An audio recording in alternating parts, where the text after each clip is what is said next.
মুমিনদের যতগুলো গুণাবলী আছে তন্মধ্যে একটা গুণ হলো আল্লাহ পাক সূরা আনফালের মধ্যে বলেছেন, আউযু বিল্লাহি মিনাশ শাইতানির রাজিম, ইন্নামাল মুমিনুনা আল্লাযীনা ইযা যুকিরাল্লাহু ওয়াজিলাত কুলুবুহুম ওয়া ইযা তুলিয়াত আলাইহিম আয়াতুহু যাদাতুহুম ঈমানা ওয়া আলা রাব্বিহিম ইয়াতাওয়াক্কালুন আল্লাযীনা ইউকিমুনাস সালাতা ওয়া মিম্মা রাযাকনাহুম ইউনফিকুন।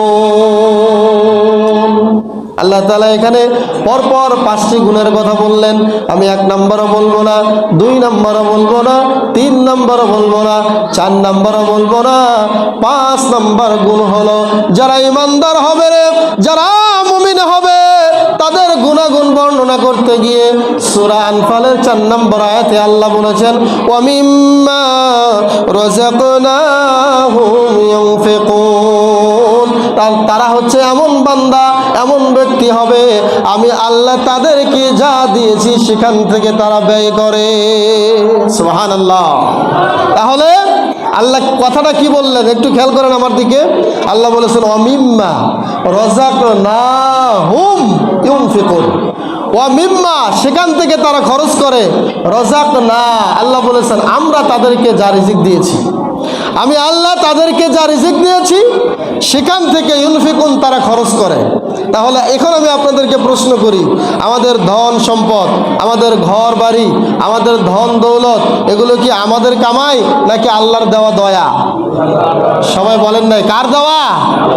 আল্লাহর দেওয়া। আমার ভাইয়েরা, যদি এটা আমরা না বলি আল্লাহর দেওয়া, এটা যদি আমরা স্বীকার না করি, তাহলে মনে রাখবেন ওই যে 3 জন বনী ইসরাইলের ব্যক্তিকে আল্লাহ তাআলা পরীক্ষার জন্য প্রথমে ফেরেশতা পাঠিয়েছিলেন। একজন কুষ্ঠ রোগীকে আল্লাহ কুষ্ঠ রোগ ভালো করে দিয়েছিলেন, একজন টাকওয়ালা ব্যক্তিকে মাথার টাক ভালো করে দিয়েছিলেন, অন্ধ ব্যক্তিকে দৃষ্টি ফিরে দিয়েছিলেন, 3 জনকে পরীক্ষায় ফেলেছিলেন গরু দিয়ে, উট দিয়ে এবং ছাগল দিয়ে। আপনাদেরকে আমি প্রশ্ন করি, যারা গরু পেয়েছিল, যে ব্যক্তি উট পেয়েছিল আর যে ব্যক্তি ছাগল পেয়েছিল, 3 জনে কিন্তু পরীক্ষায় পাশ করতে পারে নাই। যে ব্যক্তিকে ছাগল দেওয়া হয়েছিল ওই ব্যক্তি আল্লাহর কাছে পাশ করেছিল। বলেন সুবহানাল্লাহ। ছাগল পাওয়ার পরে, গরুর পাল হয়ে যাওয়ার পরে, উটের পাল হয়ে যাওয়ার পরে ফেরেশতা চলে আসলো একজন মানুষের সুরতে, বেহালাতিম মুসাফিরিন, মুসাফিরের হালতে আসলো। এসে বলল আমার তো সম্পদ নাই, আমি তো একজন মুসাফির মানুষ, রাস্তায় বের হয়েছি, বাড়িতে যাব, পথ খরচ নাই, আপনি যদি আমাকে কিছু দেন তাহলে আমি হয়তো বা বাড়িতে বসতে পারবো। প্রথমে আসলো ওই টাকলার কাছে, এসে বললো যে দেন কিছু, বলছে যে না দেওয়া যাবে না, এগুলো আমার বাপদাদার সম্পত্তি। বলেন নাউজুবিল্লাহ। প্রথমে কি বলেছে? বাপদাদার সম্পত্তি দেওয়া যাবে না।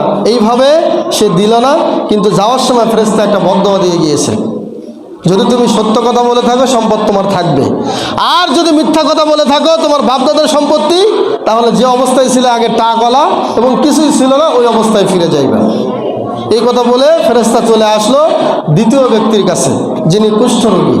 কুষ্ঠরোগীর কাছে এসে বলল যে আপনার তো সম্পদ ছিল না, আল্লাহ আপনার শরীরের চামড়া সুন্দর করে দিয়েছেন, কিছু আপনি আমাকে দেন। ওনারা একই কথা, তুমি এগুলো কি বলতেছো, আমার বাপদাদার সম্পত্তি, এখান থেকে কিছুই দেওয়া যাবে না। উনি ওনাকেও বলে গেলেন যে তোমার যা ছিল না তাই তোমার হয়েছে, কিন্তু মনে রেখো তুমি যদি মিথ্যা বলে থাকো তুমি যেমন আগে যেমন ফকির ছিলে ওই রকম ফকিরই হবে। তৃতীয় ব্যক্তি যে অন্ধ ব্যক্তি ছিল, ছাগল দিয়েছিল আল্লাহ তাকে, এই ছাগলের পাল যখন বেশি হয়ে গেল তখন এই মুসাফির যখন আসলো, মুসাফিরকে বলেছিল যে ঠিক আছে, মুসাফির বলেছিল যে তুমি অন্ধ ছিলে, আল্লাহ তোমাকে ছাগল দিয়েছে, ছাগলের পাল হয়েছে, সেখান থেকে কিছু দাও, আমি বাড়িতে পৌঁছতে পারবো। তখন এই অন্ধ লোকটি বলেছিলেন যে তোমার যেটা ভালো মনে চায়, এই পুরো ছাগল থেকে যেটা পছন্দ হয়, পাল থেকে যে কোনো একটা আপনি নিয়ে যেতে পারেন, আমি অন্ধ ছিলাম, আল্লাহ আমার দৃষ্টি ফিরিয়ে দিয়েছিলেন এবং আমাকে ছাগলের মালিক বানিয়েছেন। বলেন সুবহানাল্লাহ। আমার ভাইয়েরা, হাদিসের মধ্যে এসেছে, সহিহ বুখারীর বর্ণনা, বিশ্ব বিশ্বনবী বলেছেন ওই দুই ব্যক্তি, কুষ্ঠরোগী এবং মাথায় টাকলা ব্যক্তি যে ছিল, ওই দুই ব্যক্তি আগে যেমন ছিল ওই রকমই হয়ে গিয়েছে। আর যে অন্ধ ব্যক্তি ছিল, ওই অন্ধ ব্যক্তি তার ছাগল থেকে একটা ছাগল দিয়ে দেওয়ার কারণে আল্লাহ তার ছাগল রেখেছিলেন। আর অন্ধ এবং ওই কুষ্ঠ এবং এই টাকলা ব্যক্তিকে আল্লাহতেই আগের মতোই পরিবর্তন করে ওই আগের মতোই ফকির বানায়া দিয়েছেন। বলেন নাউজুবিল্লাহ। আমার ভাইয়েরা, তাহলে আমি আপনাদেরকে প্রশ্ন করি, সম্পদের মালিক মূলত কে? সম্পদের মালিক কে? আল্লাহ তাআলা বলেছেন ওয়ানফিকু মিম্মা রাযাকনাকুম মিন ক্বাবলি আন ইয়াতিয়া ইয়াউমুল লা বাইউন ফীহি ওয়ালা খুল্লা।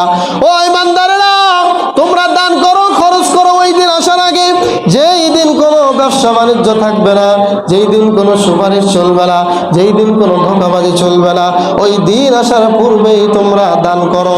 ওই দিন আসার আগেই যদি দান না করো, তাহলে কিয়ামতের দিন ওই দান করতে চাইলেও কোনো ফায়দা হবে না। অতএব তোমরা দান করো। আপনারা সকলেই জানেন তাবুকের নামে একটা যুদ্ধ হয়েছিল, নাম শোনেন নাই? তাবুক যুদ্ধে আল্লাহর নবীর সাহাবীদের যে দান অনস্বীকার্য, ওমর বিন খাত্তাব তিনি বলেছিলেন, ইয়া রাসূলুল্লাহ, আমার বাড়ির অর্ধেক সম্পত্তি আমি তাবুক যুদ্ধের জন্য দিয়ে দিলাম। সুবহানাল্লাহ। প্রায় 300 থেকে 400 কিলোমিটারের রাস্তা যেতে হবে তাবুকের যুদ্ধ করার জন্য। বিশ্বনবী বললেন, কার কি আছে দেও তাবুক যুদ্ধের জন্য। ওমর ফারুক রাদিয়াল্লাহু তাআলা আনহু তিনি পুরো সম্পত্তির অর্ধেক সম্পদ দিয়ে দিলেন। আর ওসমান গনির কথা তো আপনারা শুনেছেন, সেদিন 30,000 সাহাবী ছিল।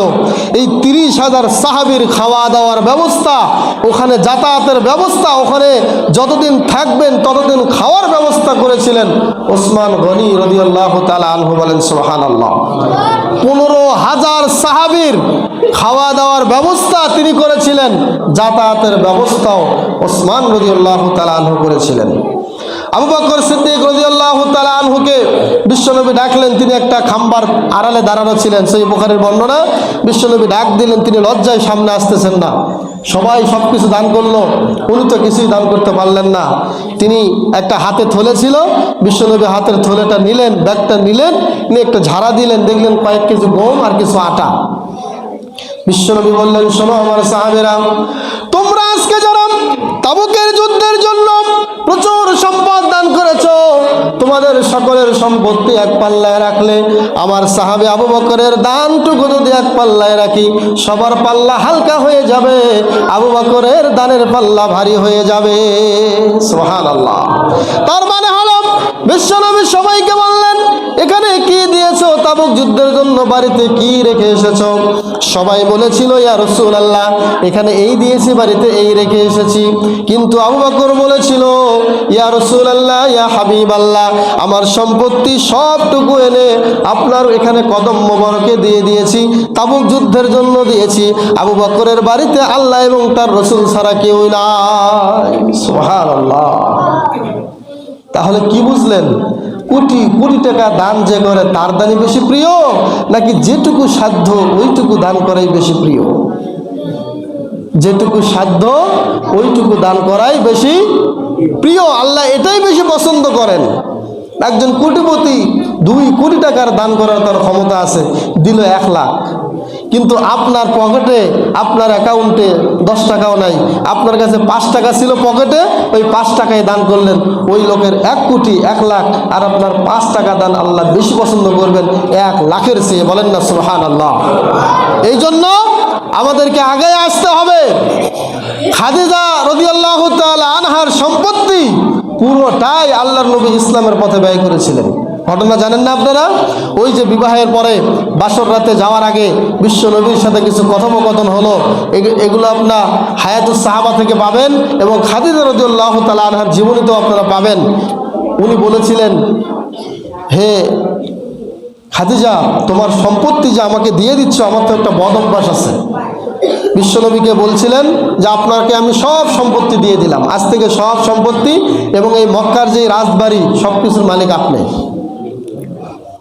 বিশ্বনবী এগুলো দান করতে করতে করতে করতে এমন অবস্থা হলো, বিশ্বনবী এই বিবি খাদিজা যখন জানাজার সালাত হলো, তার যখন কাফনের ব্যবস্থা হচ্ছিল, তার কাফনের কাপড়টাও ঠিক মতো পাওয়া যাচ্ছিল না। বলেন সুবহানাল্লাহ। এত সম্পত্তি গেল কোথায়? কিসের পথে ব্যয় করলেন? আজকে আমরা মসজিদে ভালো ভালো এসি চাই, মসজিদের বন্দোবস্ত ভালো চাই, কিন্তু পকেট থেকে 1 টাকাও যদি বের না করি, তাহলে কি বন্দোবস্ত ভালো হবে? ব্যবস্থা ভালো হবে? হবে না। আপনি মসজিদে আসেন দৈনিক 5 বার যে ফ্যান ঘোরে, বাতি জ্বলে, এরও তো একটা খরচ। এটা হিসেব করলেও তো আপনাকে মাসে অন্তত 2000 টাকা মসজিদে দেওয়ার দরকার। কথা বলেন ঠিক কিনা? অন্তত 1000 টাকা হলেও মাসে দেওয়ার দরকার। তারপরও দেখবেন যে মসজিদের বেতন বছরে 500 টাকা, 600 টাকা।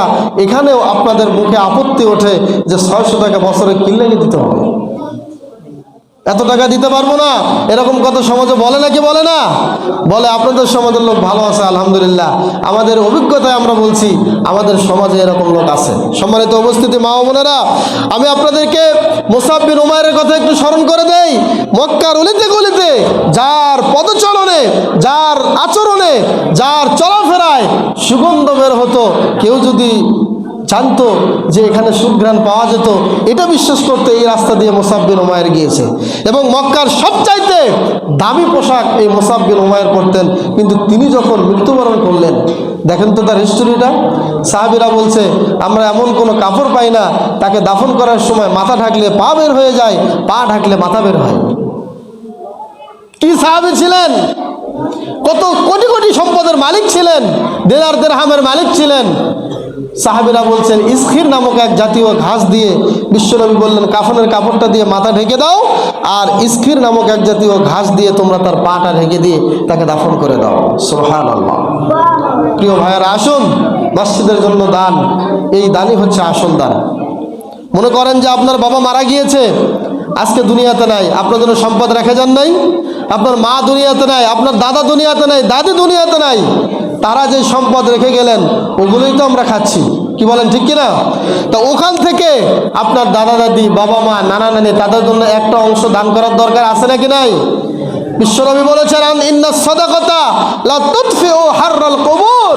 সহিহ বুখারীর বর্ণনা, দান করতে দেরি একজন মাইয়াতের গোরস্থানের কবরের আযাব, আগুন নিভাতে আল্লাহ দেরি করেন না। সুবহানাল্লাহ। এই হাদিস প্রমাণ করে দান সদকা করলে কবরের আযাব বন্ধ হয়। এবং এটাও প্রমাণ করে একজন মাইয়াতের কবরে আগুন জ্বলে।